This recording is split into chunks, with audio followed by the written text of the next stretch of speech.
just a couple of things I can mention. Of course, City Hall still remains closed. The city and the state both are still under states of emergency, but the city is maintaining essential services. And I'll let each of the admin officers, maybe during their, if they want to speak now on certain precautions that they've taken in their departments, or they can mention it during their admin reports if they like. For myself and my department, we've been participating almost daily in teleconferences with different government officials, agencies, and organizations, just to try to keep abreast of what's happening. And this is more from the municipal government side of things, not the healthcare side. A lot of these conversations have been around making sure that our first responders have what they need, making sure that we understand there was a bill that was passed by the federal government yesterday. So we had a conference call with Senator Capito today, a conference call with Senator Manchin yesterday, just trying to explain to municipalities how this is going to benefit them and their communities. And there have been other organizations. Sutton Stokes, our external affairs specialist, has also been really helpful in keeping up on a lot of these teleconferences, because as I said, there's a lot of information out there. We're trying to take in as much information as we can, filter through it, and then distribute it back out to the community in the most effective way. And of course, sharing that with council and the other admin officers. And we're doing that distribution of information through multiple sources. We have the city website. We have a few pages that were created specific to the COVID-19 pandemic and our response. And we also have a blog post that is updated quite frequently on there with lots of good information. The city has a Facebook page. We have a Twitter account.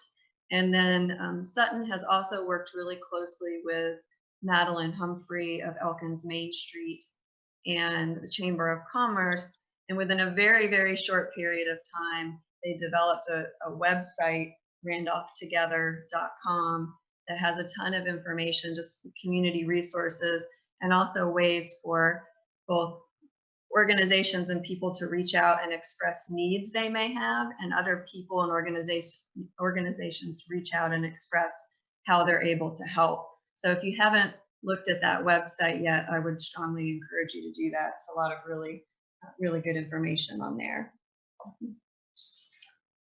So that's all I have at this time. Of course, the city's operating with essential staff.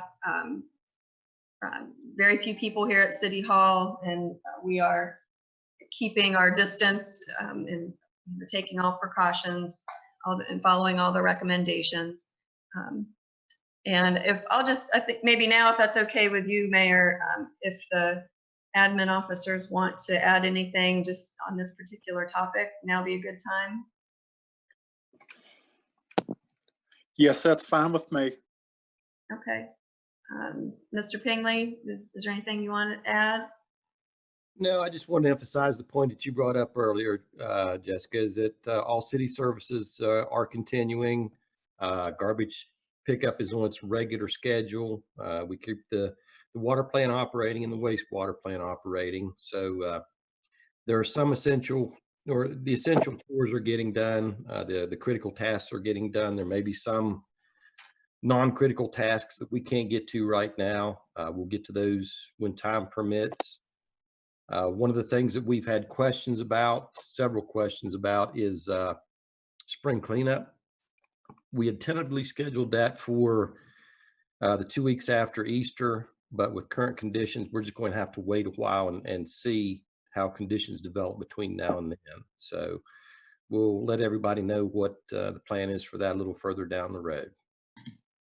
That's all I have for right now, but I'd be happy to answer any questions anybody might have or concerns.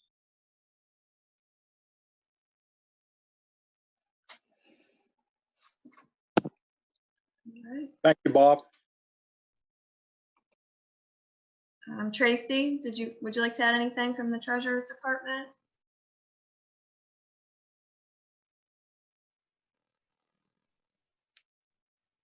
basis. Utility billing, starting next week, will be in Monday and Thursdays.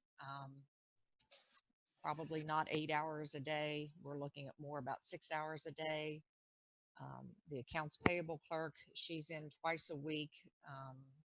And we are still processing payments. So if anybody has any type of payments, utility bills, parking citations, etc., they can be put in the drop box out back, or they can call and leave a message at utility billing, leave their phone number, and as soon as they're back in the office, they will return the call. And if you want to make a payment with a credit card or a debit card, they'll take your information and process that payment. But that's kind of where the treasurer's office is at this point. Any questions? Thank you. Thank you, Tracy. Chief Bennett, would you like to add anything from the police department? For us, we're pretty much conducting business as usual right now. Our dispatch and parking enforcement are off, of course, but our officers on shift are remaining the same. The only real difference that we have in our operations is we're finding different ways to take calls that are non-emergent. We're getting statements, email, voice recording over the phone and stuff for things that we don't need to actually respond to in person. But other than that, it's just business as normal for us.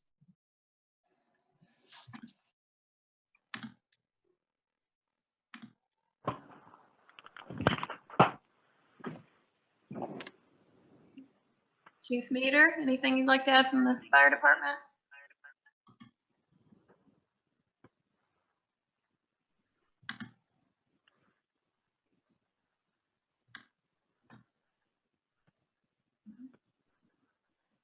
Issue any bucket.